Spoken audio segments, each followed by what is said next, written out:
But ये गाड़ी मुझे पसंद नहीं आई। इस गाड़ी से अच्छी तो फॉर्च्यूनर है। अबे ओ बुड्ढे तेरी। हेलो, तुम्हारी हिम्मत कैसे हुई मेरे सामने मेरे पापा के ऊपर हाथ उठाने की? अच्छा, हाथ नहीं लगाऊं तो और क्या करूं? इसकी जुबान देखना कैसे कैंची की तरह चला रहा है। ये घुटने जवाब दे गए हैं, पैर जवाब दे गए हैं, लेकिन जुबान कैंची की तरह चल रही है अभी तक। क्या बोला तूने? ये गाड़ी अच्छी नहीं लगती? इतनी अच्छी गाड़ी की तू बेइज्जती कर रहा है, वो भी मेरे सामने। मुझे पता है गाड़ी मेरी फेवरेट है और मैं बिल्कुल बर्दाश्त नहीं करूंगी कोई मेरी फेवरेट चीज के बारे में उल्टा सीधा बोलेगा। इसीलिए तो थप्पड़ जड़ रही थी एक। तुम पागल हो क्या? जो मन में आ रहा है वो बोलती जा रही हो। तुम जानती भी हो मेरे पापा को कि वो कौन है? तो समझा लेना अपने बाप को। साइकिल में बैठने की औकात नहीं है और बड़ी बड़ी गाड़ियों का कंपेयर कर रहा है। क्या कह रहा है? फॉर्च्यूनर अच्छी गाड़ी है, इससे कभी बैठा है फॉर्च्यूनर में? बकवास करके दिखा रहा है। साइकिल में बैठने की औकात नहीं है और बड़े बड़े सपने देखे जा रहे हैं। कल को तू ये भी कह देगा कि मेरे को बिजनेस क्लास पसंद नहीं आया। बस की टिकट लेने वाले बिजनेस क्लास की बात करेंगे।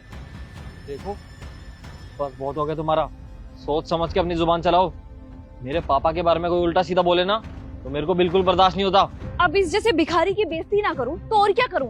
गाड़ियों की नॉलेज है नहीं और चला इतनी बढ़िया गाड़ी की बेइज्जती करने। इसको तो थप्पड़ पड़ना ही चाहिए। और अब की बार तूने इस गाड़ी की बेइज्जती की ना तो अब की तो सही में रख के दूंगी। समझ में आया?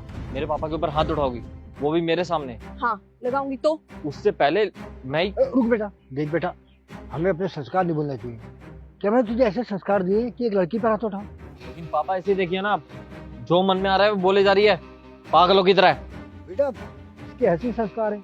अब इसके माँ बाप ने अगर गलत परवरिश की है तो इसमें हमारी क्या गलती? लेकिन बेटा, जो संस्कार मैंने तुझे दिए उन्हें कभी मत भूलना। ओह, तू मेरे पर हाथ उठाने वाला था? तेरे को शर्म नहीं आती? लड़की के ऊपर हाथ उठा रहा था।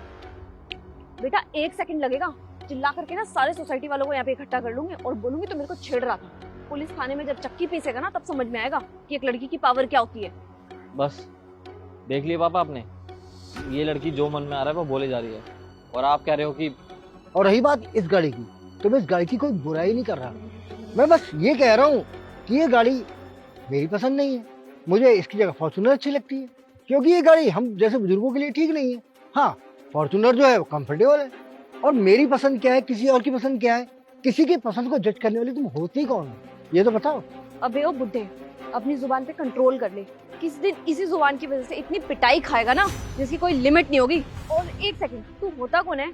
मेरे संस्कार के बारे में बताने वाला, मेरी परवरिश के बारे में बोलने वाला है? तुझे क्या पता मेरे बारे में? मैं बहुत अच्छे घर से बिलोंग करती हूँ, कम से कम किसी भिखारी की फैमिली से बिलोंग तो नहीं करती ना। अरे बेटा, ऐसे बहुत से बच्चे होते हैं जिद्दी, बिना अकल के, जो सोचते नहीं कुछ भी करने से पहले। हमें क्या करना? हमें रिश्ता थोड़ी रखना है इनसे। अच्छा बेटा, हम चलते हैं, लेट हो रहा है। कोई बात नहीं पापा, इस लड़की को समझाने का भी कोई फायदा नहीं है। आप एक काम करो, गाड़ी में बैठो, चलते हैं हम लोग। 1 सेकंड, ये गाड़ी तुम्हारी है? जी हाँ, मेरी गाड़ी है। क्यों, कोई दिक्कत है आपको इससे? अरे पर ये गाड़ी जब तुम्हारी है तो इस गाड़ी की बेइज्जती क्यों कर रहे थे? बेइज्जती? अरे मेरे पापा ने कब की इस गाड़ी की बेइज्जती? और अपनी गाड़ी की भला कोई क्यों बेइज्जती करेगा?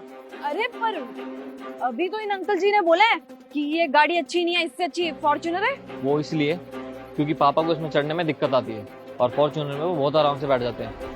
हमारी जानकारी के लिए बता दूं, हमारे पास फॉर्च्यूनर भी है, तो इसलिए पापा इस वाली गाड़ी को उस वाली गाड़ी से कंपेयर कर रहे थे।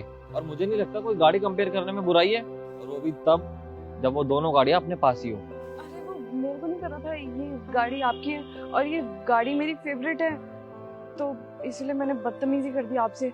अंकल जी प्लीज मेरे को माफ कर देना, मेरे से तो बहुत बड़ी गलती होगी। मैंने जाने अनजाने में आपको इतना सब कुछ सुना दिया और ऊपर से आपके ऊपर हाथ भी उठाने की कोशिश की। मेरे पास इतना फालतू टाइम नहीं है कि मैं तुम्हें ज्ञान देता रहूं, इसलिए हटो रास्ते से और हमें जाने दो। चलिए पापा आप। अरे पर अंकल जी